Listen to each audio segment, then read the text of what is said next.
Hey, we're cooking with gas here on the Jewcast. Okay, careful using a phrase like that. This trial is a travesty. It's a travesty of a mockery, of a sham, of a mockery, of a travesty, of two mockeries of a sham.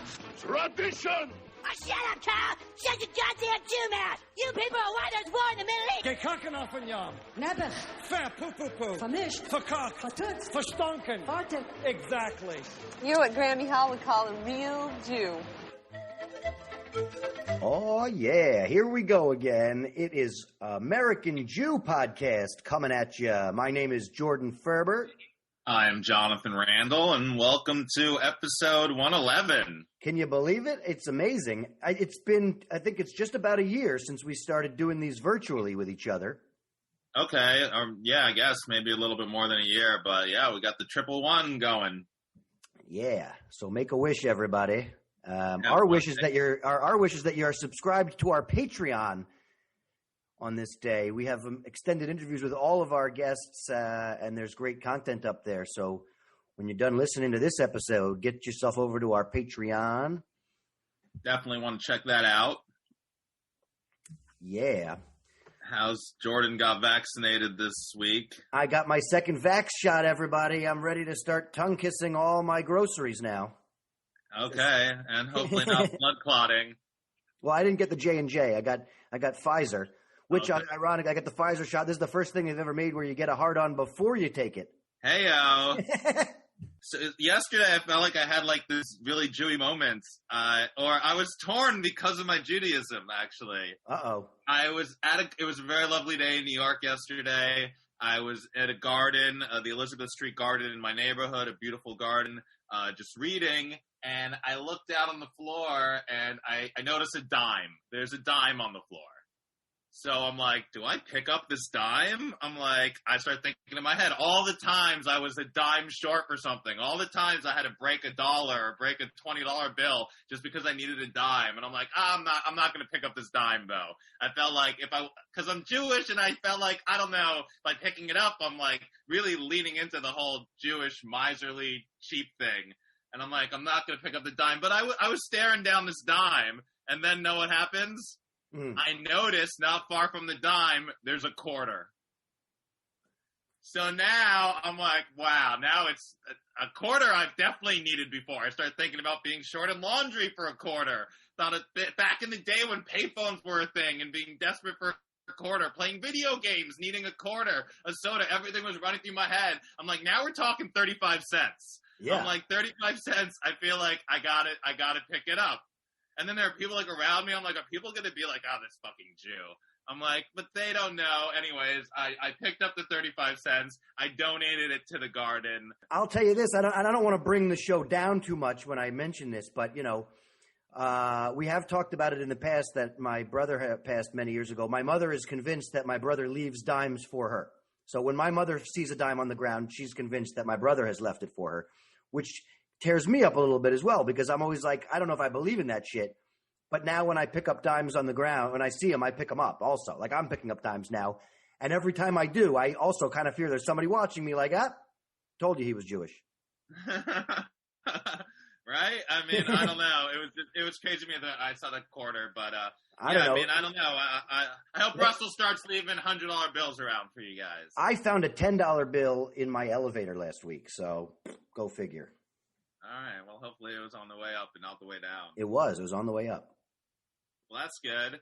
Well, I thought one of the interesting things I read this week was about this Jewish guy.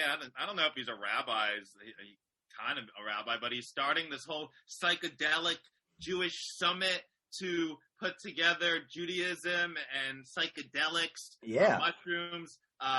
He thinks it'll help ease the trauma that is in the Jews' DNA from, the Holocaust and all the different persecution that we've had. And he also, I guess, thinks it'll help bring people into Judaism to understand their spirituality a little bit more. He has this organization he started called Shefa. This is a thing that's happening outside of Judaism as well. And I'm happy that it's getting, represented within our community. But there have been studies lately in the last couple of years that have been using psychedelics as a way to heal trauma and deal with, past depressions and stuff. To deal with current depression too. Yeah, and this guy was part of one of these studies, and so like his whole way, he says he really enjoys the fact that he can legally tell people that he did this as part of a legal process, and he wasn't just experimenting with drugs, and it was like he was part of this study. I found that pretty interesting.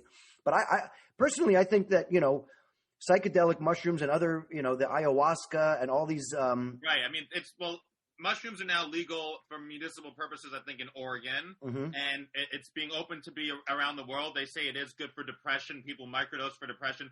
Ayahuasca apparently is supposed to be very good for post-traumatic stress disorder or help to alleviate trauma. So I think this kind of all leans into that. And in the cases where these kinds of experiences are monitored by somebody, that's not on the drug, that is sort of looking at it from a clinical perspective. I mean, it's a little bit more safe conscious than, just going to Joshua Tree and sleeping in the desert, which, sounds really fun. And I really want to do that. I'm not, listen, I've done it. It is. It's on my fun. bucket list. It is pretty amazing. But sometimes it's also good to have people that are monitoring your hydration levels and making sure you're not putting yourself in harm's way. Especially with the ayahuasca. I've never done ayahuasca, but I know that people that have taken it say that it's very highly recommended that you have a guide there to do it with you. Do it like a shaman when you do the ayahuasca. Yeah, I mean, it was with like it was in a Williamsburg yoga studio. It was fucking white people ayahuasca. I mean, I need to go to like Peru and do it in the rainforest for real. Judaism, I guess, has had some ties to psychedelics, arguably throughout history. Whether it's a lot of the beat poets, they were Jewish. They were involved with psychedelics during the whole hippie movement, and of course, when you go into the Bible. Some things arguably could maybe Moses was tripping, or maybe, some of these prophets, when they saw angels, they were on some sort of mind-altering substance.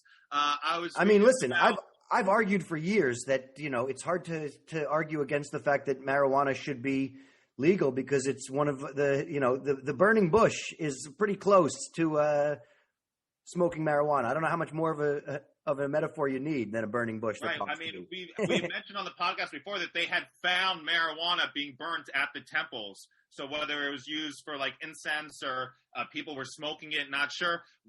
The burning bush, maybe he was tripping on mushrooms when he saw that, when he had that whole revelation. I was reading that some of the wood that was used in the Ark of the Covenant had traces of DMT in it. So maybe that was giving them hallucinations. Or there's been this spirituality with Kabbalah and mysticism. So it kind of like ties into like having these spiritual awakenings that a lot of these psychedelic drugs offer. I mean, I've had a lot of experience, I guess, with mushrooms and LSD. And I mean, I've never had like a very religious spiritual experience, but I definitely think it did open my mind to different perspectives and to seeing things and being aware of things that perhaps I wasn't when I'm just regular sober. Yeah. Well, so that's why, I think it's really interesting to see people from a more religious background who you might think to be opposed to some of this stuff, to openly be trying to bring more people into that circle, to educate more and to realize how much we are connected through having these experiences. I mean, there's going to be 4 sessions. It's going to be this virtually held summit on May 2nd and May 3rd. And it's going to have rabbis and scholars and artists. I mean, we should get on the panel for this thing. They want to have topics like, did psychedelics play a role in ancient Jewish practice? And why many Jews go to India, and this whole thing with Jewish trauma, if it could help. I mean, I don't know. They say that trauma stays in our DNA and is passed down in DNA, and maybe if that can help. I mean, I'm all for it. I'm very open to experimenting with drugs, but I almost feel like if you do more acid and mushrooms and all that stuff, like, it's going to take you further away from Judaism, I think, than closer to it personally. But to each his own, I mean, this is a part of Judaism I can get behind, like, hey, synagogue doesn't sound so bad if they're handing out mushroom chocolates before. I don't know. I've done mushrooms where I felt closer to God, I guess, or, the universe, or, I've had some trips where I really did feel like, man, if I felt like this all the time, I could definitely get my life together. I mean, well, you could. They're available. But, and who knows? I mean, that'd be crazy if, all these religious stories that we hear in the Bible, if they're really all just like tales of tripping, you right. know? Moses I was reading that some people interpret that the manna that fell from the heavens when the Jews were traveling through the desert, that was some sort of mushrooms that people were eating, and it was making, and it could taste like anything you want. It could be anything you want. Like, that's maybe what they were tripping to think, that it was whatever they wanted. I'm more inclined to believe that they were on those kinds of drugs when they were like telling or writing the story. Like, put that in. That would be good. But I mean, all those stories in the Bible, who knows if it's all just people hallucinating. 40 years in the desert, it could have just been a couple of hours. Sometimes when you're tripping, it seems like a lot longer. It seems like a really long time. Well, talking about in the desert and displaced Jews. Oh, yeah, another week. We talked about this before, and I guess it should be talked about again. The Ethiopian Jews, the Beta Israel, the Falash Murah. I don't know if I'm saying that correctly. These are Ethiopian Jews that they want to get out of Ethiopia. They want to get out of Africa, whether it's the Sudan, wherever they are. They want to go to Israel. They have been smuggled to Israel for years, and sometimes not even smuggled, brought to Israel. Yep. There are many still left. They're worried, is that the Jewish cemeteries in these areas are full. Yeah. And the people they want to die in Israel. They don't want to die in Africa, and they're sad, and they want to get over, and they're having hard times. And one of the things that is a problem is that they were forced to convert to Christianity. Many of these people, they were Jewish, and then they were forced, in the 19th, 20th century, to convert against their will. But they are Jewish. They identify Jewish. But now a lot of rabbis, they don't really consider them Jewish. They don't think that they are included in the whole law of return for them to make aliyah, for them to come back to Israel. And they think that, people are just trying to use this as an excuse to get out of whatever shitty country they're living in, to move to Israel, to have a better life. And I don't understand what the problem is with that. If people want to be Jewish and they want to move to Israel, let them. I mean, there's space in Israel. Israel keeps on going into occupied area that they're taking more and more of the Palestinian land in the West Bank and creating settlements. Why can't they move some of these Ethiopian, Jews in there? I mean, they shouldn't be moving anyone in there. Honestly, they should be opening those places back up and giving it to the Palestinian people, in my opinion, but that's another conversation. But it doesn't seem like there's any lack of space in Israel. Again, it's this weird thing with Israel Jews. They, it's like they think they're better than other Jews, or they're more Jewish than other Jews. It's like, these people want to be Jews. They want to move to Israel. Israel needs as much strength in numbers as it can get. We need more Jews and diversity. And apparently the Ethiopian Jews that move to Israel, they're treated poorly. Yeah. They're racially profiled by Israeli police. They're looked upon as lesser because they're black Jews. It just, like, it's insane to me. It's so hard to negotiate between Jewish sentiments and doing the right thing by Jews and looking at what Israeli policy is, like all the red tape around it. And I think it's really, I think it's really a shame that I think it's almost criminal to tell these people who were converted against their will that they can't be Jewish anymore, or that they're not allowed to be buried in Jerusalem, in Israel. Like, that's pretty fucked up. Well, they want to move to Israel. They want to have a better life in Israel. Yeah. Which they could. I mean, there's actually, I guess, a movie about it that I actually just watched, the Red Sea Diving Resort, which it's with Chris Evans is in it, Captain America, Ben Kingsley is in it. This movie dramatizes some of them bringing a bunch of the Jews out of the Sudan and into Israel, and how hard it was, how they had to smuggle them out, but how it seemed at this point the Israeli government and some ex-Israeli soldiers were more interested in really making it happen and, making that a success. And it was hard. These people are being abused. They have a bad life and they want a better life, and they're hoping to have it in Israel. So, I mean, the movie is, I guess, interesting, gives a little bit more, dramatizes what happens. It's good to bring awareness of these things, but there are still tons of Ethiopian Jews that want to get to Israel.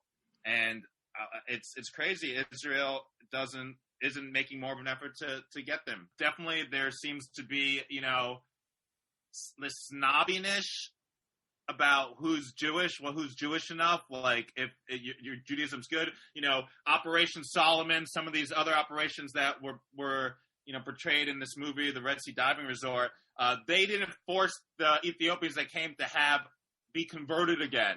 Right. But a lot of Ethiopians that come now, they have to be converted by, a more Orthodox rabbi for them to be considered Jewish enough. And this is like a part of like the rabbinical people in Israel, like that are the way they're affecting the government and the impact they're having on it, where it almost strays away from politics and just into the religious aspect of it. Yeah. Where you're not a good enough Jew, you're not Jewish enough. It makes no sense where people that are so hated, that are spread out in this diaspora around the country, around the world, and how we lost so many Jews, and the Jews are so quick to tell people that 6 million of us, how many Jews would be around right now if we didn't get slaughtered and massacred in the Holocaust. And then when these people, they want to be Jews, it's like, you only want to be a Jew to come to Israel. Like, how about open arms? How about great? Let's have a falafel. This is one of those things we've talked about on the show ad nauseum. I mean, we talk about it almost every week about how if you want to be a Jew, be a Jew. The fact that there are groups that, don't recognize like mass conversions, group conversions to Judaism. Right. It depends on the rabbi that's doing it and where it's at. I mean, each it depends how religious you are. The more religious you are, it almost seems like the more, I don't know if bigoted is the right word, but like you are towards your own people that are less than. I feel like I even experienced that growing up where, other Jews would be like, I remember I was once at the temple and some other community Jew came up to me. I might have mentioned this on the show before. And they were like, who gave you permission to play baseball on Shabbat? And I was just like, who the fuck are you? I don't need your permission to do whatever. Like, right. Are you the ruler of what can be done and what can't be done? Like, who cares? Why, are you trying to make me feel bad right now that, like, I'm not allowed to do that? Like, I don't know. We need to find more ways of inclusion instead of exclusion. And especially these days where, there's so many racial issues and so many racial bigotries. We've discussed this before too. Jews and black people, we are on the same team. And we Jews need to set even more of an example of being open, of not making people feel less than because they're just not like regular white Jews or they have a more, complicated history. A lot of these Beta Israel, they were forced to convert to Christianity, or they converted because they thought that was the only way they would be able to survive. But they identify with Judaism, they want to be Jewish. And let's just say, worst case scenario, let's say they are only pretending to be Jewish because they want to move to Israel. Is that really such a bad thing? Tzedakah, charity, that's like a mitzvah. That's something that you should do in Judaism. This is what's so wrong with all organized religion. And one thing I hate with Judaism is people just want to cherry pick what's good for them, what works for them, what's convenient for their ideals, for their beliefs, and that's what they want to do. And it's really just more ways to divide people, and I think it's horrible. Well, I think that segues into our final subject today, and that is we go out of our way so much to call out anti-Semitism, but I don't think we're doing enough to make sure that we're not breeding more of it, that we're not confusing some of the issues. And the idea that Israel is doing some things that, these Jews who are trying to come in might see as being oppressive. The definition of what constitutes anti-Semitism is constantly being conflated with Israeli policy as well. And like we've talked about this so often about how being anti some of Israeli policy, particularly towards like the Palestinians and the oppression of those people, is not anti-Semitism. Like anti-Semitism is outside of Israeli policy. And a lot of the formal definitions of it often include anti-Israeli sentiments as part of their formal definition, which is very troubling. And even people who originally tried to adopt some of these definitions of anti-Semitism are kind of against what it's been turned into. Yeah, I mean, it definitely needs, it's such a gray matter. It's so hard because people want to present it like it's black and white, and it's not. And, saying that you're against Israel and against the Jewish people having their own country, I could understand why people could think that could be anti-Semitic. But just like we've always said, just criticizing a government doesn't make you a bigot of whatever religion that government is. Yeah.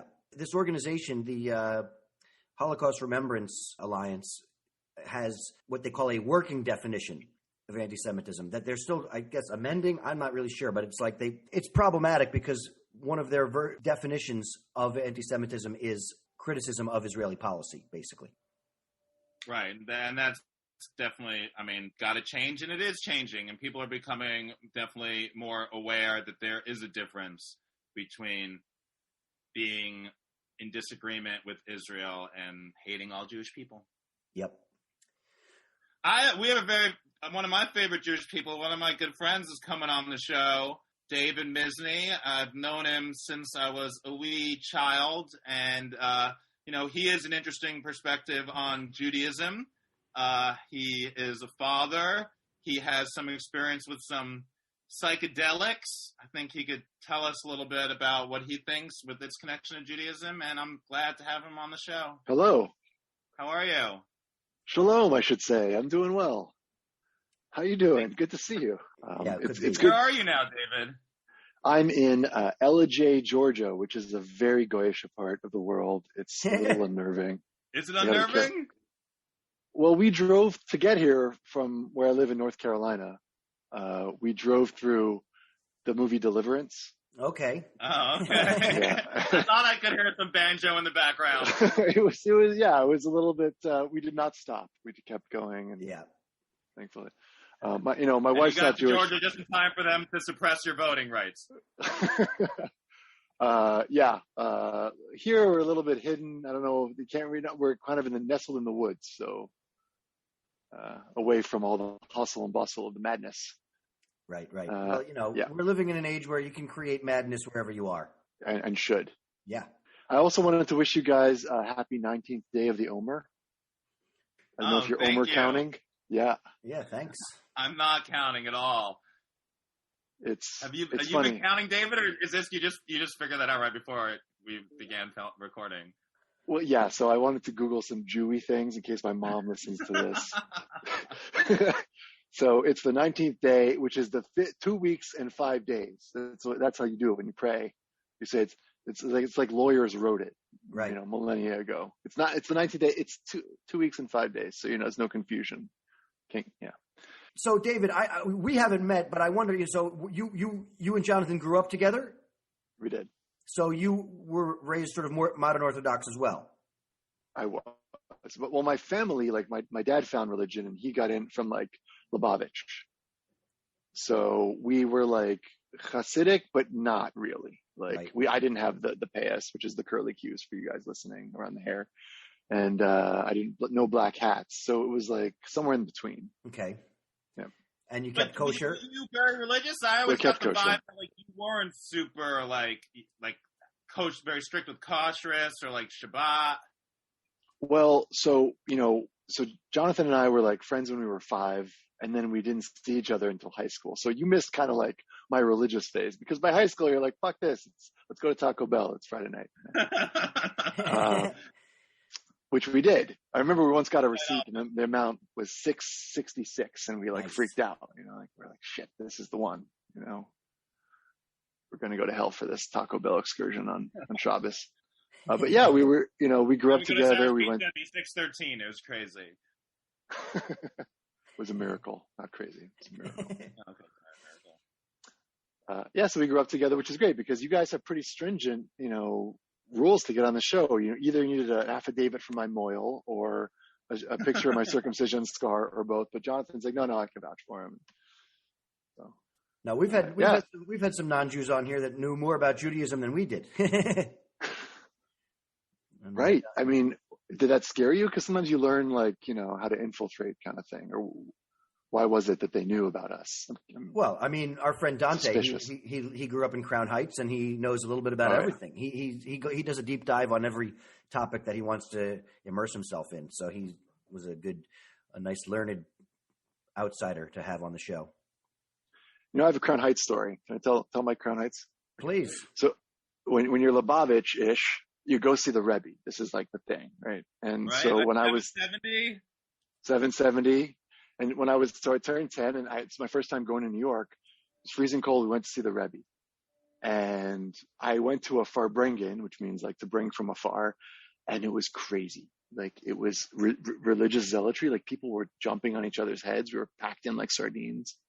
And I pissed myself. I'll admit on live here, I pissed myself at this farbrengen because there was nowhere to go. I couldn't go to the bathroom.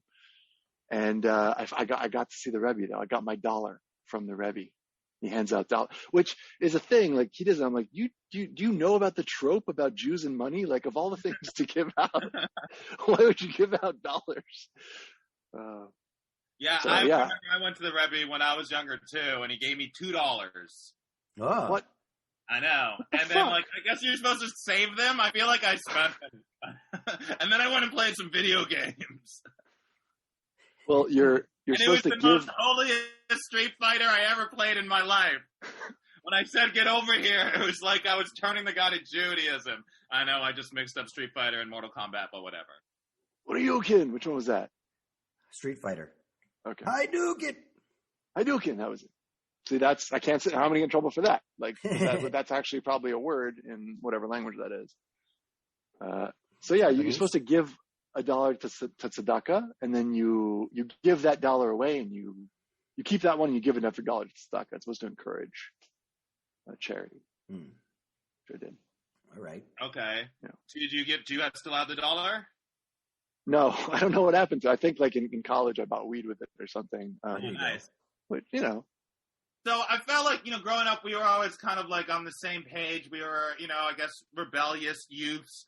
When, did you realize that, you weren't really into Judaism? Yeah, it's when I moved to California and, I moved to near Berkeley and I became a secular humanist. I think, you know what it was? It was like, I met non-Jews who were amazing people because I didn't know any non-Jews growing up. Like it was just, I went to Jewish school and sometimes somebody went from a different high school, but my core crew were all Jews. And then I was kind of told fucked up things about non-Jews. And they say they have a Jewish soul, like they're one of the good ones, which is such a bigoted thing to say about that somebody. That is a weird thing to say. You have a very Jewish soul. What does that mean? You're one of the good guys. Exactly. So I met these people who were generous and loving and open-hearted. And I'm like, it's not it's not exclusive to Judaism. All these things I was taught my life that I was special about. So, and now I have a non-Jewish wife and 2 non-Jewish kids and, my son's not circumcised. And I'll be honest, sometimes it's like, ooh, but that's conditioning, right? You have to kind of work against your conditioning in life. To get the truth, your own truth. Yeah. Well, how often are you staring at his penis these days anyway? I mean, he's 4 months old. I actually look at it pretty often. Oh, okay. Yeah. Now I'm going to get in real trouble. To change his diaper. All right. Maybe if necessary. NFT of it right as we speak now. If necessary, we can totally cut this part short. Oh, there you went there. I just don't want this to get back to him. Like, Dad, you talked about my penis. Well, great. So was this a big decision for you? I mean, how much thought was put into whether you're going to do this or not? Was it a source of contention with Lauren, your wife, with any other family members? So it was huge. I mean, it really is interesting that after the birth, that's when she decides, you know what? I prefer an uncircumcised penis. Right. Babe, you never said I could have had the surgery. Do people have that surgery? I want it back on. They do. This was a thing. I think because of antisemitism, actually. I don't know why people were looking at your penis, but I heard a lot of things. My uncle was like, other boys will see it and be like, oh, why does it look like that? And I did a lot of research, and I wanted to see, what I cared most about was health. And it turns out that it's not healthier to have a circumcised penis. And there's people who are like, who came to me, they're called intactivists. Have you heard of these people? No. Yeah, it's a great name, intactivism. And so like they believe like you should keep it the way it is. Intactivism? I thought that was like a video game console. Intactivist 4. That's a game, I think. Quick! Restore his circumcision scar. Restore his... So... Yeah, no, it was... Where did you come across these people? In Berkeley. Oh, okay. Yeah. So, like, in fact, I think my wife went to a doctor, and we thought for my firstborn, who's a girl, so that made it moot. And we thought it might be a boy, and the doctor was like, started preaching to, it wasn't even a baby doctor. It was like, she was getting an eye doctor. No. What is it? Yeah, it was just a guy in the waiting room, you know. It was just, and he was preaching the intact penis, Bible.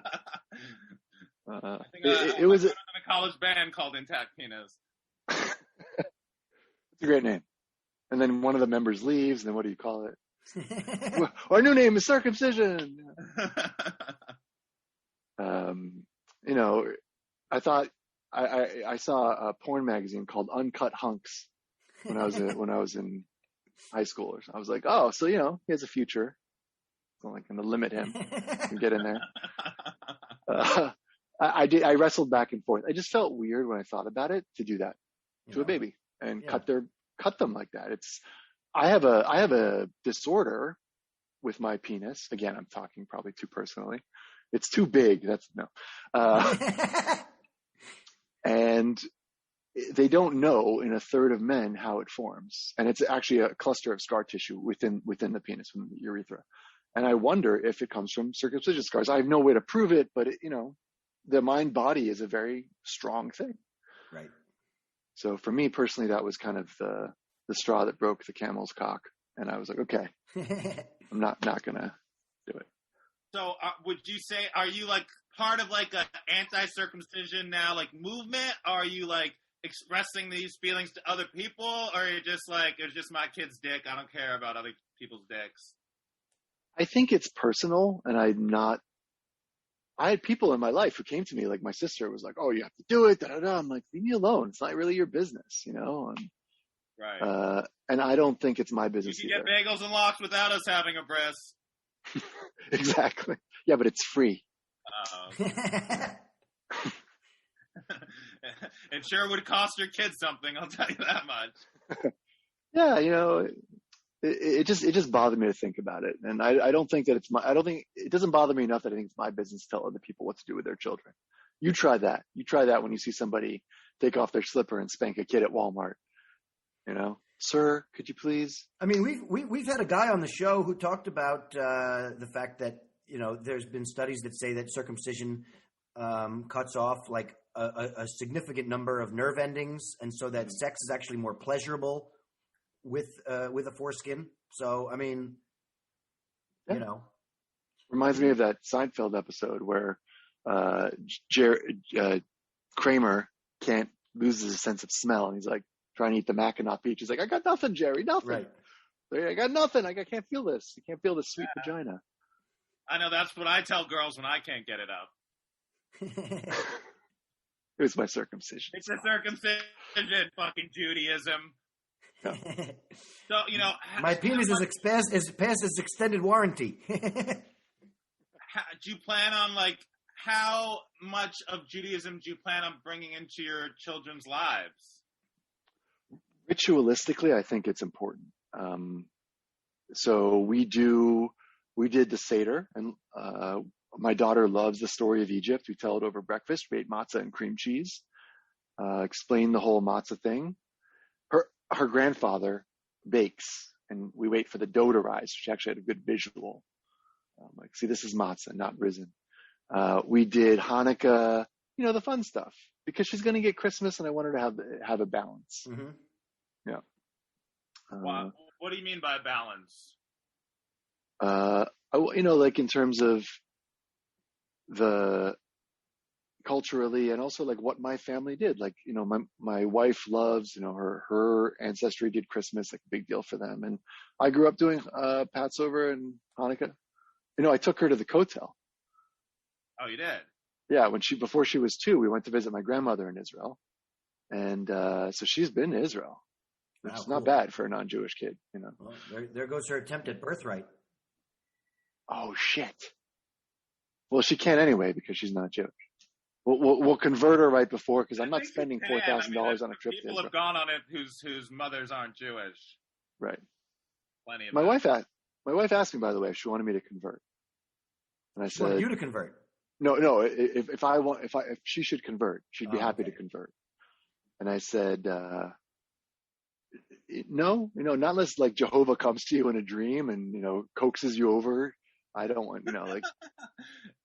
She did the same thing also because I like large breasts. And she said, we were walking once on the beach and there's a woman with implants. Like, I'd get implants. I'm like, jeez, I don't like implants. Wow, go Lauren. I didn't realize she was so accommodating.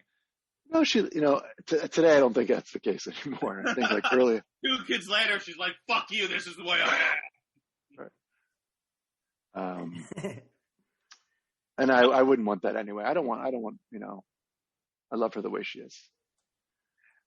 How often do you go to Israel? I would go like every 5 years growing up because I had family there, like I said, and which was great. I spent summers there, but Israelis aren't Jews, so it's not like you're necessarily going to get the Jewish influence there. Right. I mean, Jon Stewart always described Israeli Jews as, they're not your typical "can I do your taxes" Jews. They're more the "will you hold my machine gun while I take a leak" Jews. And I saw a rabbi with a machine gun there in Jerusalem when I was a kid. Right? I was like, whoa. Good thing exactly. They didn't have those in Hillel. Put on tefillin. Exactly. Yeah. I could have joined that sect. Would have made very, very different. That was a beautiful trip. There is something when you go to Israel, like I feel it. Like it's like there's probably some nostalgia from being a kid, but it does feel like I'm closer to God or something like that. It's like taking acid. Does it make you feel more connected to your Judaism, or more connected to like the universe, like the vague idea of God and universal connection? Yeah, like it didn't make me want to do anything particularly Jewish, like say a bracha or something. So it's more like being part of the tribe. I feel like, David, you're a very like spiritual person. Not necessarily like religious at all, but I feel like you are spiritual. And as a spiritual Jew, like what do you think that means? Because you still are Jewish, and I feel like you consider yourself Jewish, and you have somewhat of a Jewish identity. And how does that go with being spiritual? I consider myself a good person. Like you don't steal from people, you steal from corporations, right? So you got to have your morality. I feel like growing up, that was kind of locked in. So I feel like that piece, Judaism heavily influenced. It's an interesting question about spirituality. I just myself. I got to think about that. Like on a day-to-day, like meditation, dropping in. I feel like it's not really connected. Like it's kind of different from Judaism. Like I didn't do these things, right? There's Jewish mysticism that I wasn't super connected to when I was growing up. Because, I feel like a lot of people these days, a lot of Jews, they identify that they're spiritual, but not very religious. So there is kind of like a sect, a growing, emerging sect, especially in America, of spiritual Jews who aren't necessarily obsessed with the religious aspect of Judaism. Yeah, growing up, it was almost like I'm more Jewy than you. It felt like a competition when I was in my religious phase. Like, oh my God, you wrap your tefillin wrong, or like just like we were talking about earlier. And now I feel like a lot of the forest is lost through the trees. Right? It's like that's not the point. That's actually why I like Hasidism, because they would say things to me that I never got from the modern Orthodox, which was the rules don't 100% matter. It's more like, am I being a better person today than I was yesterday? Which for me is the spiritual path. Right. It's like those types of things. So like I do a lot of I had bacon today. Nice.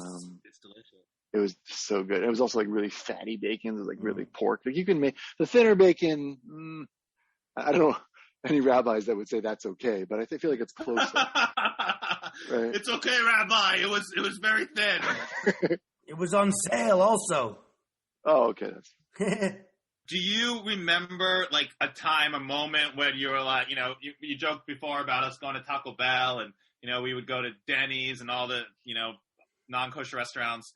Do you remember a time when you were like, you ate a non-kosher thing, you did something against the laws of Judaism, and it was kind of like, I'm doing this, you were very aware of what you were doing, and you realized that you were making this change in your life? Like flipping over into being like less religious or following the commandments kind of thing, you mean? Yeah. Like kind of realizing, like these maybe aren't my beliefs. Like, I don't feel like I have to do these things. Like, I had a lot. Seeds of doubt, like, coming into you. Yeah, I mean, I think it's a little bit of, it was honestly around fast food. Around fast food? Yeah, I won't eat that shit now. But, like, back when I got into, like, end of high school, and especially when I got to college, you were loving Burger King, Wendy's, what is it? I said you were loving it? I was loving it. And it was like, so I kind of like lied to myself that it didn't bother me so that I could eat it. Right. Like, so it was like, I kind of shifted maybe when I didn't want to. Like, I actually was worried when I was sinning early on, because I used to pray to God as a kid. That was a thing I did. It was like I had a relationship with God, and it was like when I would sin, and my parents would use that too. It's like, don't do that. God's watching. Right. And then wow. Like, and then every tween or teenager that it occurs to them when they're masturbating, wait a minute. There's that Bo Burnham song. Like, in your eye, God. Yeah, I have reach. I used to. Hold it in really long. Sorry. All right.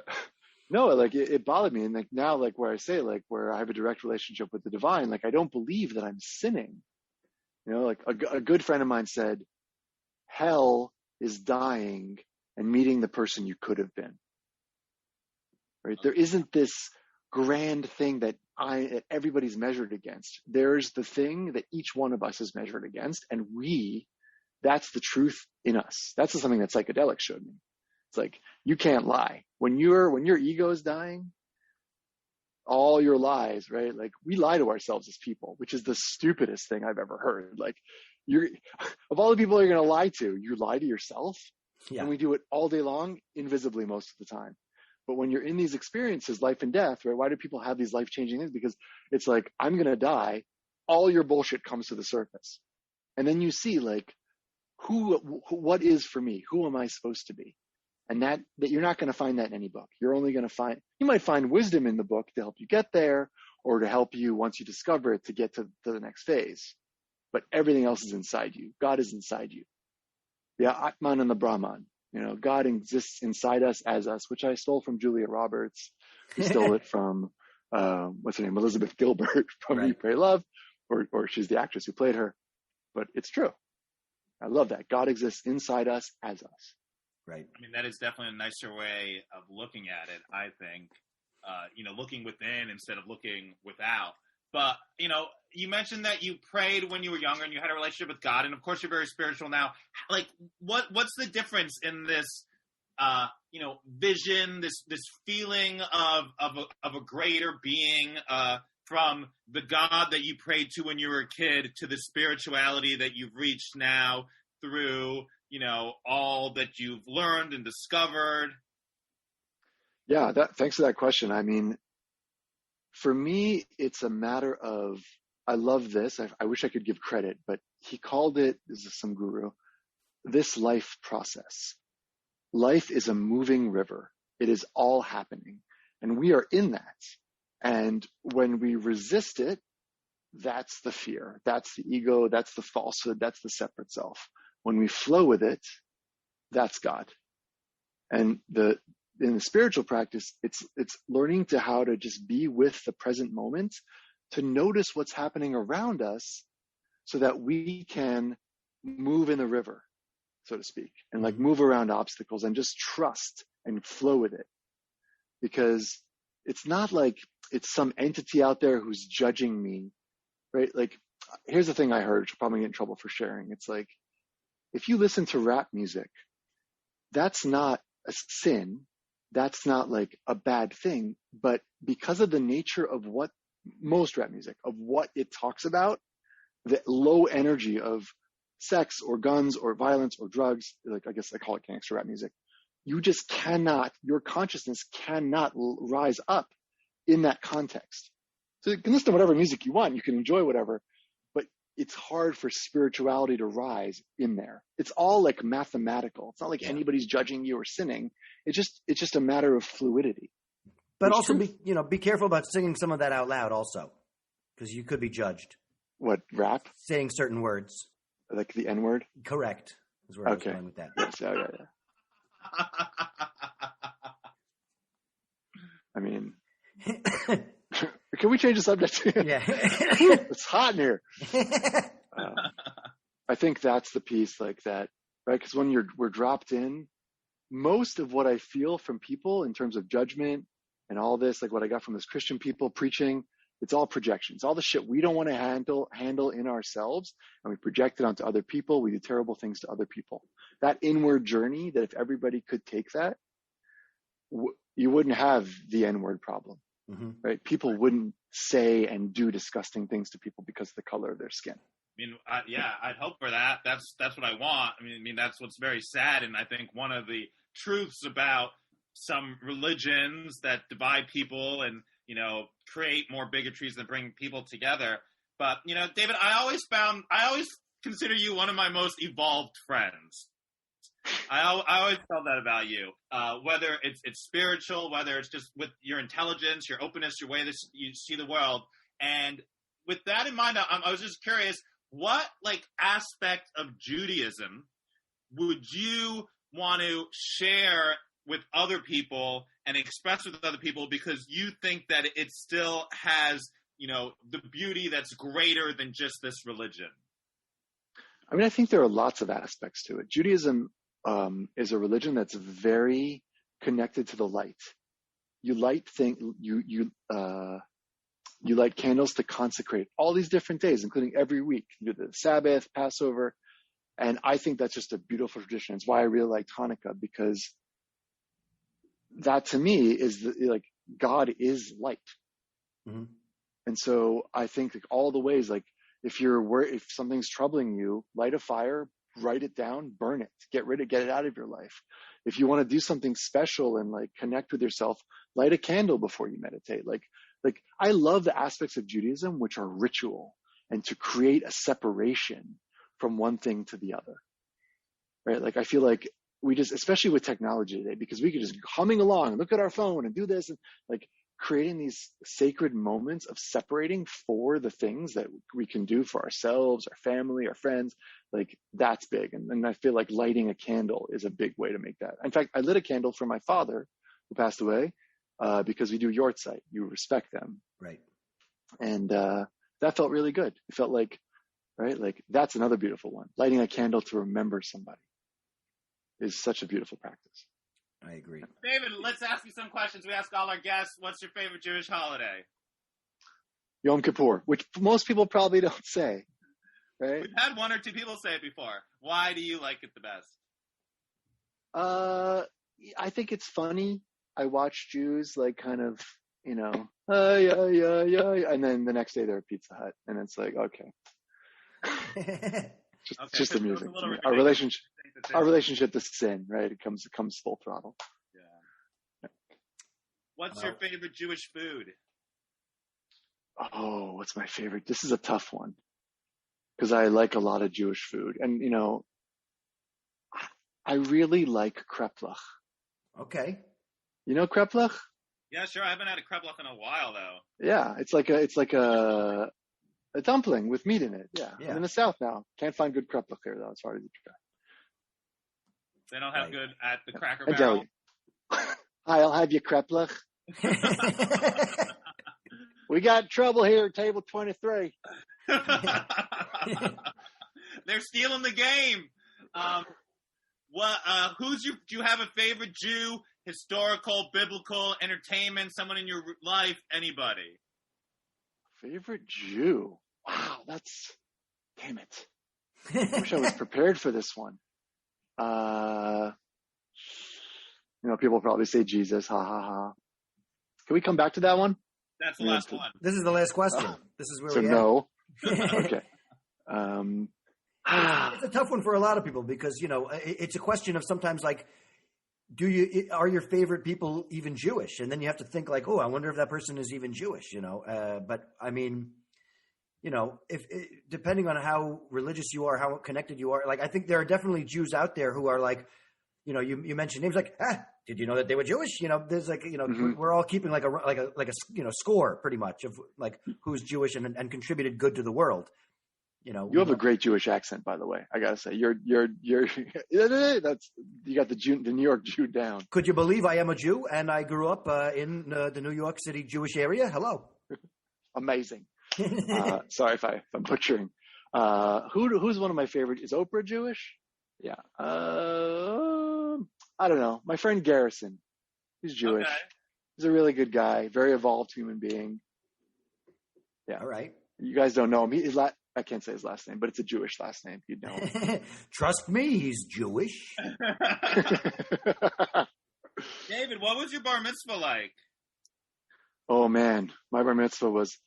So I went to Jewish school, a lot of wealthy kids. I was not wealthy. I was on tuition. So I had to split up, and there's the bar mitzvah list. You have to block your weekend like 2 years in advance.